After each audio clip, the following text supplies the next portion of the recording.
पश्चिम बंगाल का सियासी समर बेहद रोमांचक हो गया है और अब इसे और धार देने के लिए प्रधानमंत्री नरेंद्र मोदी बंगाल पहुंच रहे हैं। प्रधानमंत्री नरेंद्र मोदी आज सुबह 11 बजे पश्चिम बंगाल के खड़गपुर में चुनावी रैली को संबोधित करेंगे। पीएम मोदी ने ट्वीट कर बताया, अपने भाषणों के दौरान वो बीजेपी के विकास एजेंडे को बताएंगे। बंगाल में 27 मार्च को पहले चरण का मतदान है। इससे पहले पीएम आज खड़गपुर में बीजेपी के लिए वोट मांगेंगे। आपको बता दें, खड़गपुर में जनसभा को संबोधित करने के बाद पीएम असम के लिए रवाना होंगे और दोपहर करीब 3 बजे असम के झबुआ में पब्लिक मीटिंग करेंगे। 21 मार्च को पीएम बांकुड़ा जिले में भी जनसभा को संबोधित करेंगे। गुजरात ही नहीं, पंजाब में भी लोग कोरोना की वजह से लागू की गई सख्ती को नहीं मान रहे हैं। वहां तो लोग बढ़ते खतरे के बीच कई इलाकों में नाइट कर्फ्यू की धज्जियां उड़ाते दिखे। कोरोना को एक बार फिर पैर पसारता देख पंजाब में रात 9 बजे से सुबह 5 बजे तक नाइट कर्फ्यू लगाने का ऐलान किया गया। लेकिन कपूरथला से जो तस्वीरें सामने आई, उनमें लोग नाइट कर्फ्यू की धज्जियां उड़ाते दिखे। वहां छोटी दुकानों और ढाबों को तो छोड़िए, बड़े बड़े होटल और रेस्टोरेंट भी देर रात तक खुले नजर आए। लोग भी मजे से खुले में घूमते दिखाई दिए। ढाबे और दूसरी दुकानें भी रात 9 बजे के बाद ही खुली रहीं। सवाल पूछने पर किसी ने नियमों की जानकारी नहीं होने की दलील दी तो कोई ऑर्डर मांगता नजर आया। हमारे पास कोई ऑर्डर आया नहीं। ऑर्डर आ जाएगा हम उसी में बंद कर देंगे। लोगों की लापरवाही के आगे पुलिस भी लाचार नजर आई।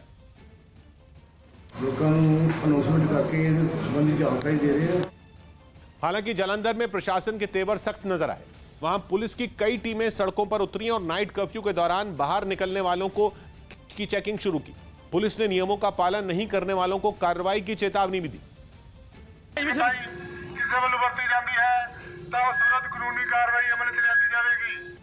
हालांकि इस सख्ती के बावजूद वहां तय वक्त के बाद कई दुकानें, रेस्टोरेंट और ढाबे खुले दिखाई दिए तो सड़कों पर भी लोगों का आना जाना जारी रहा। पंजाब के मुख्यमंत्री कैप्टन अमरिंदर सिंह ने कोरोना पर एक उच्च स्तरीय बैठक भी की। न्यूज़ 18 के चमन पलानिया की रिपोर्ट है कि कोरोना के खतरे को देखते हुए पंजाब में 31 मार्च तक सभी शिक्षण संस्थान बंद कर दिए गए। इसके अलावा सिनेमा हॉल या रेस्टोरेंट में भी 50% लोगों को ही आने दिया जाएगा, जबकि शॉपिंग मॉल में भी एक वक्त पर 100 से ज्यादा लोग मौजूद नहीं रह सकेंगे। वहीं घरों में भी 10 से ज्यादा मेहमान एक साथ बुलाने पर रोक लगाई गई। इस दौरान शादी या किसी तरह के सामाजिक कार्यक्रम में भी 20 से ज्यादा लोगों के इकट्ठा होने पर रोक रहेगी। इसके अलावा 11 जिलों में नाइट कर्फ्यू भी लागू किया गया। इन जिलों में सिनेमा हॉल, रेस्टोरेंट और मॉल रविवार को पूरी तरह बंद रखे जाएंगे। राहुल गांधी के असम दौरे का आज दूसरा दिन है। अपने असम दौरे के दूसरे दिन राहुल आईओएस रिफाइनरी के कर्मचारियों से बात करेंगे। राहुल आज 2 पब्लिक मीटिंग करेंगे और शाम को असम के लिए कांग्रेस का घोषणा पत्र जारी करेंगे। जीत की आस के साथ असम पहुंचे राहुल गांधी ने युवाओं को नौकरी और चाय बागान में काम करने वाले मजदूरों को 2 गुनी मजदूरी का भरोसा दिया। इसके अलावा असम के डिब्रूगढ़ और तिनसुकिया में 2 अलग अलग चुनावी सभाओं को संबोधित करते हुए राहुल गांधी ने कहा कि अगर कांग्रेस सरकार में आती है तो वहां किसी भी कीमत पर सीएए को लागू नहीं होने दिया जाएगा। असम में चाय बागान के मजदूर बड़े वोट बैंक के तौर पर देखे जाते हैं। असम में पहले चरण के चुनाव में 47 सीटों पर वोटिंग होगी। इसमें 30 सीटों पर चाय बागान के लोगों का दबदबा है। इसलिए राहुल से पहले प्रियंका गांधी भी असम के चाय बागानों में पहुंची और लोगों से मिली थी। पेट्रोलियम उत्पादों की महंगाई के खिलाफ यूथ कांग्रेस ने दिल्ली में विरोध प्रदर्शन किया। बड़ी संख्या में यूथ कांग्रेस के कार्यकर्ता साइकिल पर सवार होकर सड़कों पर उतरे और केंद्रीय मंत्रियों के घरों की तरफ मार्च करने लगे, जिसकी शुरुआत कांग्रेस दफ्तर से हुई। प्रदर्शनकारी सिलेंडर के आकार के गुब्बारे भी साथ लेकर आए, जिन पर बिना सब्सिडी वाले सिलेंडर की मौजूदा कीमत भी लिखी गई। मोदी जी आप देख लें, महंगाई कितने सर पे चढ़ चुकी है, सिलेंडर के दाम कहां जा चुके हैं। प्रदर्शनकारियों के निशाने पर केंद्र के वो मंत्री रहे जो यूपीए सरकार के दौरान महंगाई के मुद्दे पर प्रदर्शनों की अगुवाई किया करते थे। केंद्रीय मंत्रियों को साइकिल गिफ्ट करने के इरादे से प्रदर्शनकारियों ने सड़क पर मार्च शुरू कर दिया। ये एक नायाब तरीका अपनाया गया है प्रदर्शन का, जिसमें जो यूथ कांग्रेस के नेता हैं वो यहाँ से जा रहे हैं केंद्रीय मंत्रियों के पास। यूपीए सरकार के दौरान हुए प्रदर्शनों में शामिल रही स्मृति ईरानी की तस्वीरों को प्रदर्शनकारियों ने पोस्टरों पर लगाया। हम लोग आज स्मृति ईरानी जी को ये साइकिल गिफ्ट करने जा रहे हैं। मार्च कर रहे प्रदर्शनकारी सड़क पर सरकार विरोधी नारेबाजी करते रहे। पेट्रोल डीजल के दाम कम करो, कम करो, कम करो। लेकिन थोड़ी ही दूरी पर दिल्ली पुलिस और अर्धसैनिक बल ने प्रदर्शनकारियों को रोक दिया, जिसके पीछे धारा 144 लगे होने को वजह बताया गया। नाराज प्रदर्शनकारी पुलिस वालों से काफी देर तक उलझते रहे और जब बात नहीं बनी तो सड़क पर ही बैठकर नारेबाजी शुरू कर दी। अच्छे दिन नहीं चाहिए, नहीं चाहिए, नहीं चाहिए। सिलेंडर के दाम वापस लो। कोरोना के बिगड़ते हालात के बावजूद प्रदर्शन में शामिल ज्यादातर लोगों ने मास्क तक का इस्तेमाल नहीं किया।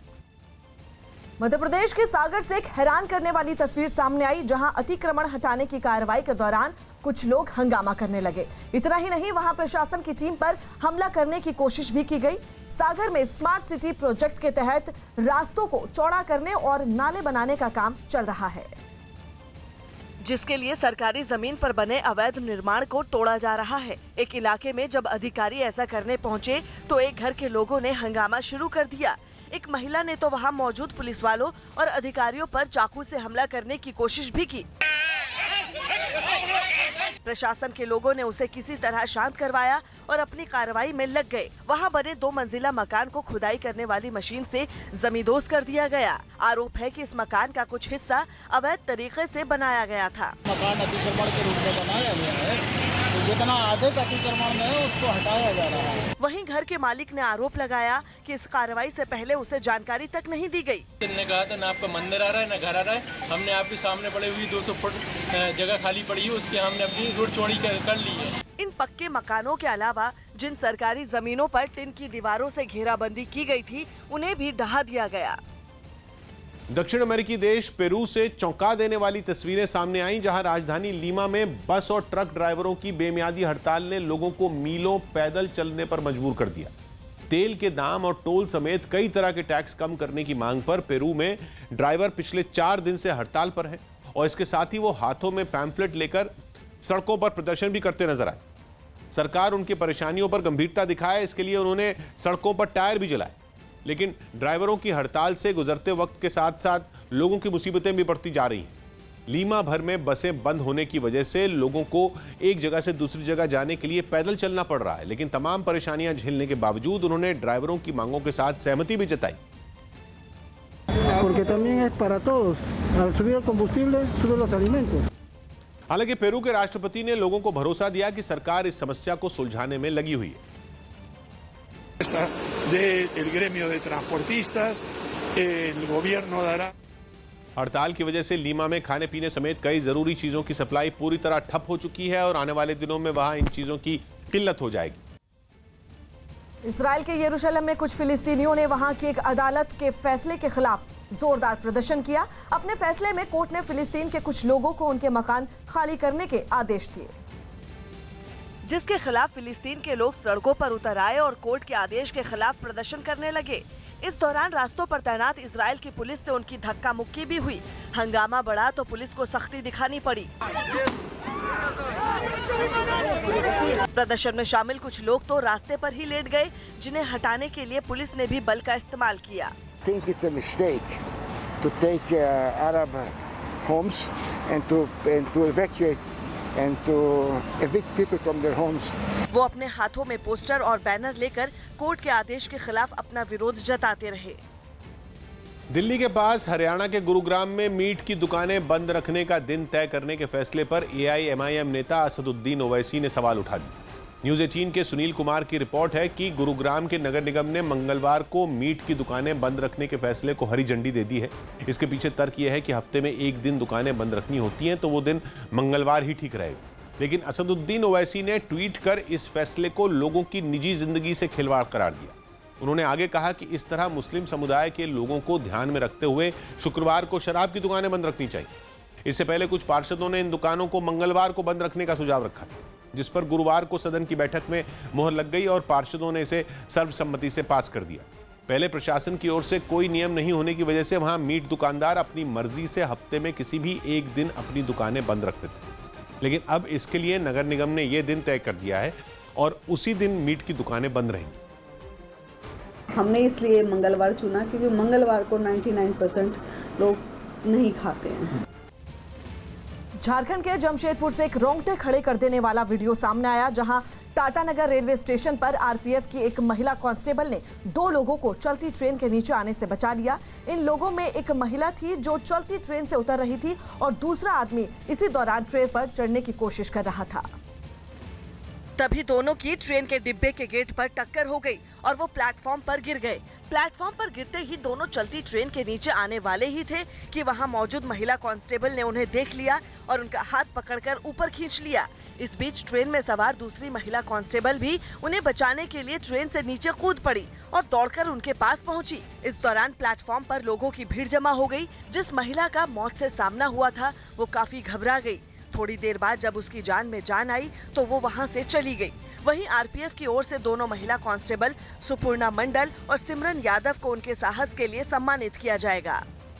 कर्नाटक की राजधानी बेंगलुरु से हैरान कर देने वाली कुछ तस्वीरें सामने आई। वहां राज्य के स्वास्थ्य मंत्री डॉक्टर के सुधाकर के ड्राइवर और गनर के बीच हाथापाई हो गई। सुरक्षाकर्मी पर आरोप है कि उसने स्वास्थ्य मंत्री के मकान के पास एक आदमी की पिटाई कर दी, जिसकी जानकारी ड्राइवर ने मंत्री को दे दी। इसी बात पर उनके सुरक्षाकर्मी का गुस्सा सातवें आसमान पर पहुंच गया और उसने स्वास्थ्य मंत्री के मकान के बाहर ही बीच सड़क पर उस ड्राइवर को पीटना शुरू कर दिया। उसने उसे सड़क पर गिराकर पीटा, उसे लात मारी। ड्राइवर लगातार खुद को बचाने की कोशिश करता रहा, लेकिन सुरक्षा गार्ड पर गुस्सा इस कदर हावी था कि उसने ड्राइवर को मकान के मेन गेट पर ले जाकर टक्कर मार दी।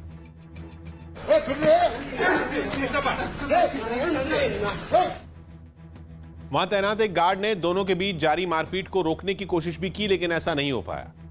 जब सुरक्षाकर्मी ने शिकायत करने वाले उस ड्राइवर के गले को पकड़ लिया, तब गार्ड भागकर वहां पहुंचा और किसी तरह दोनों को अलग किया। इस मारपीट के दौरान ड्राइवर को हल्की चोटें भी आईं। मध्य प्रदेश के टीकमगढ़ से रोंगटे खड़े कर देने वाली एक तस्वीर सामने आई, जिसमें दो पक्षों के लोग एक दूसरे से मारपीट करते दिखाई दिए। दोनों पक्षों के ये विवाद एक दीवार को लेकर हुआ था, जिसके बाद दोनों गुटों के लोग हाथों में डंडे लेकर घरों से निकले और एक दूसरे पर टूट पड़े।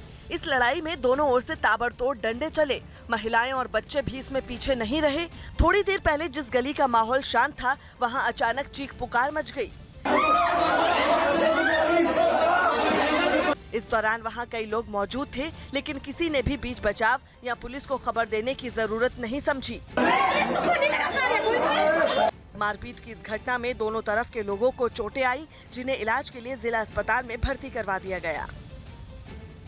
महाराष्ट्र में कोरोना मरीजों के फिर तेजी से बढ़ने पर राज्य सरकार ने नए दिशा निर्देश जारी कर दिए। न्यूज 18 के विवेक गुप्ता की रिपोर्ट है कि महाराष्ट्र में निजी दफ्तरों को कर्मचारियों की पूरी क्षमता के साथ नहीं खोला जा सकता। वहां एक बार में केवल 50% कर्मचारी ही काम कर सकेंगे। कोरोना की वजह से सरकार ने सभी ऑडिटोरियम और थिएटर में किसी भी तरह के राजनीतिक और धार्मिक कार्यक्रमों के आयोजन पर रोक लगा दी। इसके अलावा सिनेमाघरों में जाकर फिल्म देखने वाले लोगों को मास्क लगाना जरूरी होगा। मुंबई के नगर निगम बीएमसी ने तो वहां के शॉपिंग मॉल में एंट्री के लिए नेगेटिव कोरोना रिपोर्ट दिखाने का प्रस्ताव भी महाराष्ट्र सरकार के सामने रखा है। हालांकि अभी तक इसे लागू नहीं किया गया है। इस पर फैसला लेना अभी बाकी। अमेरिका के राष्ट्रपति जो बाइडेन का एक वीडियो सोशल मीडिया पर वायरल हो गया, जिसमें वो एयरफोर्स 1 की सीढ़ियां चढ़ने के दौरान हादसे का शिकार हो गए। बताया गया कि ये वीडियो उनके अटलांटा के दौरे पर जाने से ठीक पहले का है, जिसमें वो विमान की सीढ़ियां चढ़ने के दौरान लड़खड़ाते हुए गिर गए। विमान की सीढ़ियों पर वो 1-2 बार नहीं बल्कि 3 बार गिरे। 2 बार तो वो हाथ के सहारे उठ गए, लेकिन तीसरी बार वो खुद को संभाल नहीं पाए और घुटने के बल सीढ़ियों पर गिर पड़े। हालांकि उन्होंने अपने आप को किसी तरह संभाला और विमान के दरवाजे तक पहुंचे और वहां पहुंचने के बाद उन्होंने नीचे खड़े अधिकारियों को सैल्यूट किया और फिर विमान के अंदर चले गए। गनीमत रही कि उन्हें इस दौरान कोई चोट नहीं लगी। जापान के ओसाका में लंबे इंतजार के बाद निंटेंडो वीडियो गेम्स पर बना थीम पार्क खुल गया, जिनमें लोगों को इतिहास के सबसे ज्यादा बिकने वाले वीडियो गेम सुपर मारियो की दुनिया का अनुभव करने का मौका मिलेगा। यह जापान के मशहूर वीडियो गेम्स निंटेंडो पर बना दुनिया का पहला थीम पार्क है, जिसके खुलते ही वहां सैलानियों का जमावड़ा लगना शुरू हो गया। इस थीम पार्क में सुपर मारियो गेम की थीम को हूबहू रिक्रिएट किया गया। जहां आने पर लोग न सिर्फ खुद को मारियो की दुनिया में पाएंगे, बल्कि वो गेम का हिस्सा भी बन सकेंगे। सुपर मारियो के अलावा भी लोग वहां निंटेंडो की अलग अलग गेम्स की दुनिया का अनुभव कर पाएंगे। वहां पहुंचे सैलानियों ने बताया कि वो लंबे वक्त से इसका इंतजार कर रहे थे और अब वो यहाँ आकर काफी खुश हैं। ये पार्क 2020 में जुलाई अगस्त में होने वाले टोक्यो ओलंपिक से पहले खोला जाना था, लेकिन कोरोना की वजह से न तो ओलंपिक्स हुए और न ही पार्क खुल सका। बड़ी खबर गुजरात के अहमदाबाद से है, जहां प्लास्टिक फैक्ट्री में भीषण आग लग गई। वटवा इलाके में फैक्ट्री में आग लगने से अफरा तफरी मच गई। आग कितनी भयंकर थी इसका अंदाजा इस बात से ही लगाया जा सकता है कि उसने चंद ही मिनटों में पूरी फैक्ट्री को अपनी चपेट में ले लिया। फैक्ट्री के अंदर केमिकल होने की वजह से आग काफी तेजी से भड़की और पलक झपकते ही उसने विकराल रूप धारण कर लिया और जल्द ही आग से निकलने वाला काला धुआं पूरे इलाके में छा गया। सूचना मिलने पर आग बुझाने के लिए दमकल की 45 गाड़ियां मौके पर पहुंची और दमकल कर्मियों ने पानी की बौछार कर आग की लपटों को शांत करने की कोशिश की। इस हादसे में फैक्ट्री की इमारत तो जलकर बर्बाद हुई ही, साथ ही लाखों रुपए का सामान भी स्वाहा हो गया। वहां आग कैसे लगी इसकी जांच जारी है। 45 से ज़्यादा गाड़ियां लगी है फायर फाइटिंग की, अलग अलग कैडर की। 150 से ज़्यादा जवान काम कर रहे। Foam compound, dry chemical powder के साथ साथ वाटर स्प्रे करके अगल बगल की फैक्ट्री में नुकसान ना हो, उस चीज़ का ध्यान रखते हुए फायर फाइटिंग रेस्क्यू वर्क चालू है। टाइम अभी कहना मुश्किल है, ये लंबा चलेगा। न्यूज 18 के ऑपरेशन ब्लास्ट के बाद से बंगाल में सियासी बवाल जारी है। बीजेपी नेताओं का एक दल चुनाव आयोग के पास स्टिंग ऑपरेशन की सीडी लेकर पहुंचा और चुनाव आयोग के अधिकारियों को बंगाल में धड़ल्ले से चल रही देसी बमों की अवैध फैक्ट्रियों की जानकारी दी। आप लोगों ने जो स्टिंग किया था वो हम लोग दे दिया है चुनाव आयोग को। 17 मार्च को न्यूज 18 इंडिया पर दिखाए गए इस स्टिंग ऑपरेशन में दिखाया गया था कि बंगाल में देसी बमों के अवैध कारखाने चल रहे हैं। ऐसे ही एक कारखाने में किए गए स्टिंग ऑपरेशन में सामने आया था कि चुनाव आते ही बमबाजों के पास बड़े ऑर्डर आने शुरू हो गए। भारतीय जनता पार्टी के प्रतिनिधि मंडल ने उस सीडी को मुहैया कराया है चुनाव आयोग को, जिसमें यह दिखाया गया है कि कैसे बंगाल में बम की फैक्ट्री में बम बनाया जा रहा है। बीजेपी ने चुनाव आयोग से बंगाल में निष्पक्ष और शांतिपूर्ण चुनाव कराने की अपील की। बीजेपी के इस दल में मुख्तार अब्बास नकवी और भूपेंद्र यादव भी शामिल हुए। एक स्टिंग ऑपरेशन की सीडी भी आई है कि किस प्रकार से बम बनाने वाले लोग वहां पर सक्रिय है और बार बार कह रहे हैं कि हमारी सरकार आएगी, हम वापस से फ्री हो जाएंगे। चुनाव आयुक्त ने एक दिन पहले ही न्यूज 18 इंडिया को दिए इंटरव्यू में ये कहा था कि उन्होंने स्टिंग ऑपरेशन में सामने आए तथ्यों की जांच के आदेश दे दिए हैं। अब बात दिल्ली की दौड़ की। दिल्ली के निजी स्कूलों में नर्सरी एडमिशन लेने के लिए आज से प्रक्रिया शुरू हो जाएगी। ये प्रक्रिया 24 मार्च तक चलेगी। आज दाखिले के लिए पहली लिस्ट जारी होगी। ऐसे में जिन पेरेंट्स ने अपने बच्चों का नर्सरी में दाखिले के लिए अप्लाई किया है, वो लोग संबंधित स्कूल की वेबसाइट पर जाकर लिस्ट चेक कर सकते हैं। लिस्ट जारी होने के बाद अगर एडमिशन लिस्ट में नाम आता है तो संबंधित स्कूल से संपर्क करना होगा और वहां जाकर सारे डॉक्यूमेंट्स जमा करवाने होंगे। आज ही वेटिंग लिस्ट भी जारी की जाएगी और सीटें बचने पर प्राइवेट स्कूल 25 मार्च को दूसरी लिस्ट जारी करेंगे और 31 मार्च को एडमिशन का आखिरी दिन है। शिक्षा निदेशालय का कहना है कि 1 अप्रैल से नर्सरी के लिए क्लासेस भी शुरू हो जाएंगी और शुरुआत में ऑनलाइन क्लास लगने की ही उम्मीद है।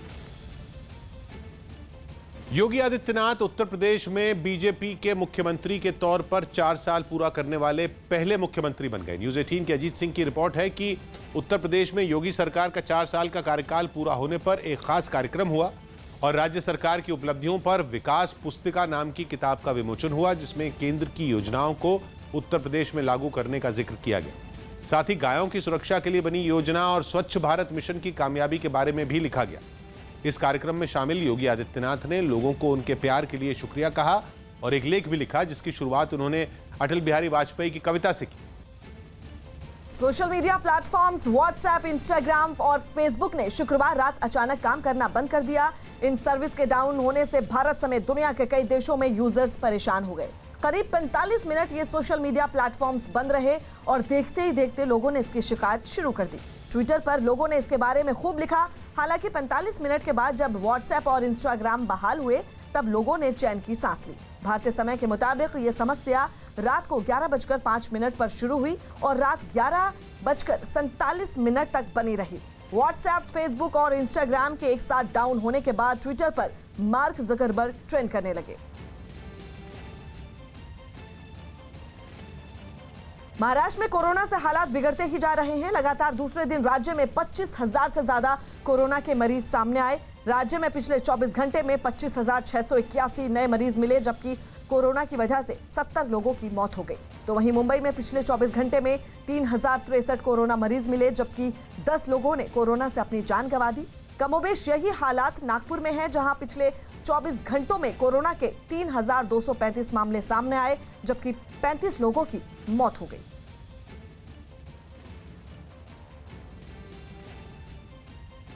मुंबई के धारावी में भी एक बार फिर कोरोना ने दस्तक दी है। पिछले 2 दिनों में कोरोना के 60 मरीज सामने आए, जिसके बाद प्रशासन भी हरकत में आ गया। कोरोना के मामले बढ़ने के बाद नगर निगम इसकी रोकथाम में जुट गया है।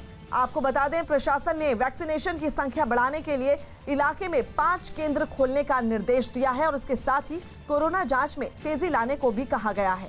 धारावी में अब रोजाना 500 लोगों की जांच की जा रही है। लेकिन फरवरी में जो सेकंड वेव जैसा माहौल मुंबई में शुरू हुआ, तो शुरू में वो हमें बिल्डिंग्स वगैरह में देखने में मिला। उसके बाद धीरे धीरे स्लम्स में भी फैलते हुए नज़र आया। तो धारावी में 2 डिजिट्स में केसेस आना शुरू हो गए। तो हमारी स्ट्रेटजी ये है कि जैसे ही केसेस आते हैं तो हमारी टेस्टिंग हम इंक्रीज़ कर देते हैं। तो ज़्यादा से ज़्यादा टेस्ट करने की कोशिश करते हैं। जहाँ पॉजिटिव मिल रहा है, एक पॉजिटिव आदमी के पीछे 20-20 लोगों को टेस्ट कर रहे हैं। एशिया का सबसे बड़ा स्लम धारावी इस वक्त कोरोना की चपेट में है और साफ तौर पे देखें तो भीड़ आपको सड़कों पर जो है वो जमी हुई मिलेंगी। सोशल डिस्टेंसिंग नहीं, मास्क जो है कई लोगों के उतरे हुए हैं और सबसे अहम बात ये कि एक बार फिर से उसी स्थिति में आने की तैयारी में है जिस स्थिति में कोरोना का फेज 1 था। और धारावी एक ऐसा कंटेनमेंट जोन बन चुका था जहाँ की स्थितियाँ गंभीर थी। अब स्थिति वही रिपीट होती हुई दिख रही है। कोरोना में के जो मामले हैं उसमें कल जो है वो 30 मामले दर्ज हुए थे और आज पॉजिटिव केसेस की संख्या 29 है, यानी तकरीबन 60 के करीब जो है महज 2 दिनों के अंदर जो है वो कोरोना पॉजिटिव यहाँ पर पाए गए हैं। बीएमसी की तरफ से जो है कोरोना को लेकर यहाँ पर जो ड्राइव चलाई जा रही है उसमें जो सुलभ शौचालय हैं उसे बंद कर दिया गया है। लेकिन बावजूद इसके जो अवेयरनेस कैंपेन किया जा रहा है उसके बावजूद कई लोग यहाँ पर जो दिखेंगे आपको वो कैमरे को देखते हुए कई लोग नकाब अपने मास्क जो है वो ऊपर किए हुए दिखेंगे। लेकिन ज़्यादातर लोगों को जो है वो लापरवाही के चलते ही कोरोना की चपेट में आए हुए हैं। हरियाणा के फरीदाबाद में एक पुलिस अधिकारी पर अपनी बेटी की हत्या करने का आरोप लगा। आरोप है कि वो अपनी बेटी की लव मैरिज से खुश नहीं था, क्योंकि उस लड़की ने 8 फरवरी को एक मंदिर में अपने प्रेमी के साथ शादी कर ली थी, जिससे उसके घर वाले नाराज थे। उसके पति ने उस आरोप लगाया कि उसके ससुराल वालों ने पहले तो लड़की को किसी तरह बहाने से घर बुला लिया और फिर उसकी हत्या कर शव का अंतिम संस्कार कर दिया। उसके पापा और उसके चाचा दोनों पुलिस में हैं। उन्होंने काफ़ी बार ऐसा बोला है मेरे को कि हमारा कुछ नहीं बिगड़ना, हम खून की होली खेलेंगे। लड़की की मौत की खबर मिलने के बाद लड़के वालों ने उसकी ऑनर किलिंग का आरोप लगाते हुए लड़की के पिता और चाचा के खिलाफ हत्या का मुकदमा दर्ज कराया। किसी 201, 34 और 6 किसी के तहत उसके चाचा और उसके पिता के साथ। परिवार वालों की मर्जी से के खिलाफ शादी करने के बाद दोनों को सुरक्षा भी दी गई थी, लेकिन लड़की के पिता के मान जाने के बाद दोनों ने सुरक्षा लौटा दी थी। यूपी की राजधानी लखनऊ में चालान कटने से नाराज एक लड़की ने हंगामा कर दिया। इस दौरान हंगामा कर रही लड़की पर पुलिस से बदसलूकी का भी आरोप लगा। आरोप है कि चालान काटे जाने से इस लड़की को इतना गुस्सा आया कि उसने एक दरोगा की टोपी और एटीएम कार्ड स्कूटर की डिग्गी में रख लिया। काफी कोशिश के बाद इस लड़की ने दरोगा की टोपी और एटीएम कार्ड वापस किया।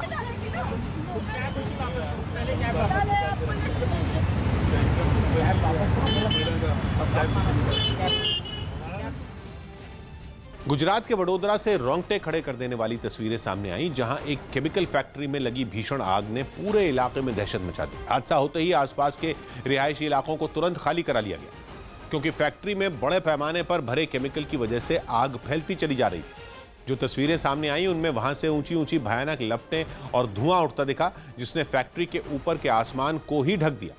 लपटों की वजह से वहां रात के वक्त भी तेज रोशनी फैली नजर आई।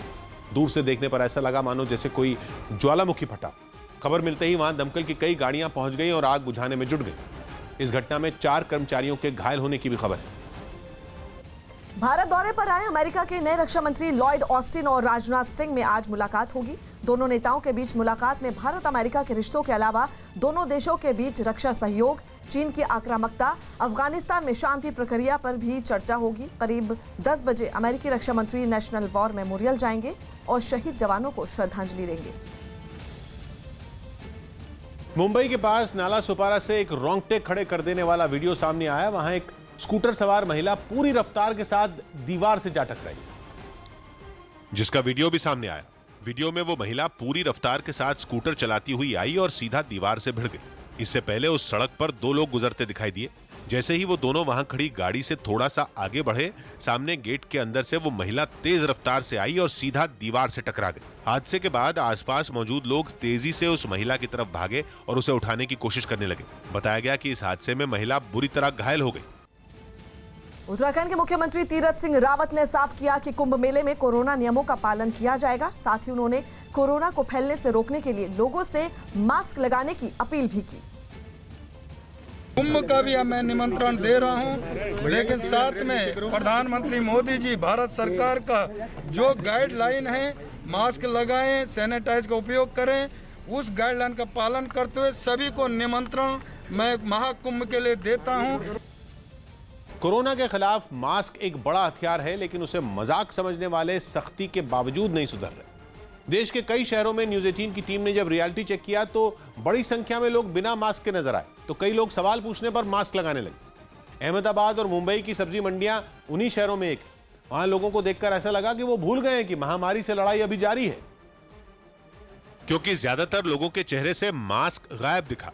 अहमदाबाद की सब्जी मंडी में तो लोगों को देखकर ऐसा लगा मानो उन्होंने कसम खा ली हो कि वो कोरोना को न्योता देकर ही मानेंगे, क्योंकि वहां गिने चुने लोग ही ऐसे नजर आए जिन्होंने मास्क पहना था, वरना किसी के पास मास्क था ही नहीं तो किसी ने केवल दिखावे के लिए मास्क पहना, जिससे न तो मुंह ढका और न ही नाक। रही बात 2 गज दूरी की, तो सब्जी मंडी में आए लोगों को देखकर ऐसा लगा कि वो कोरोना से बचने के इस दूसरे नियम को तो भूल ही चुके हैं, क्योंकि इस बात की चिंता न तो सब्जी बेचने वालों को थी और न ही सब्जी खरीदने वालों को। रही सही कसर लोगों ने मास्क न पहनकर पूरी कर दी। लोग समझ नहीं रहे। अब देखिए, फिर अहमदाबाद के मार्केट में हुआ, लोग जिन्होंने मास्क चेहरे पर लगाया है तो गले के नीचे मास्क पहनते हैं। कोरोना के फिर से पांव पसारने पर राज्य और केंद्र सरकार की ओर से चेतावनी दी जा चुकी है। यही नहीं, प्रशासन ने सख्ती का डंडा चलाने का भी संकेत दिया है, जिसकी वजह से सब्जी मंडी में मौजूद बहुत सारे लोगों ने कैमरा देखते ही फटाफट मास्क पहनना शुरू कर दिया। वहीं कुछ लोगों को जब मास्क न पहनने पर टोका गया तो उनके पास इसका बहाना पहले से तैयार था। मास्क नहीं पहना है, बताएंगे क्यों नहीं मास्क पहना? नाश्ता खा रहा था। कुछ ऐसा ही हाल कोरोना से लड़ रही मुंबई में भी दिखा, जहां की दादर सब्जी मंडी में सुबह सुबह भीड़ इकट्ठा हो गई। वहां भी बड़ी तादाद में ऐसे लोग दिखे जिन्होंने मास्क पहनना जरूरी नहीं समझा। यही नहीं, जो मास्क पहनकर घर से निकला उसने भी सब्जी मंडी पहुंचकर उसे शोपीस बना दिया और मास्क को गले में लटकाकर खरीदारी करने लगा। दादर सब्जी मंडी में कोरोना गाइडलाइंस की धज्जियां उड़ाई जाती हैं। आज का नजारा भी कुछ ऐसा है। खबर है कि लोगों की इसी लापरवाही की वजह से दादर में सुबह लगने वाले इस बाजार को दूसरी जगह शिफ्ट करने के बारे में सोचा जा रहा है। पंजाब के लुधियाना में कर्मचारियों ने सीएम अमरिंदर सिंह का विरोध किया। पंजाब के लुधियाना में कॉन्ट्रैक्ट पर काम कर रहे कर्मचारियों ने मुख्यमंत्री कैप्टन अमरिंदर सिंह का पुतला जलाकर उनका विरोध किया और उनके खिलाफ नारेबाजी की। इनकी मांग है कि सरकार अपना वादा पूरा करते हुए उन्हें रेगुलर करे। उत्तर प्रदेश के फतेहपुर में ड्रोन कैमरे की मदद से अवैध शराब के ठिकानों पर छापेमारी की गई। पुलिस ने मौके से 186 लीटर मिलावटी शराब, 1.5 किलो यूरिया बरामद किया और साथ ही शराब बनाने की कई भट्टियां नष्ट की। रेलवे पुलिस की टीम ने पटना जंक्शन पर एक ट्रेन की पार्सल बोगी से 20 लाख रुपए की विदेशी सिगरेट जब्त की है। ये पार्सल म्यांमार से दिल्ली भेजा जा रहा था।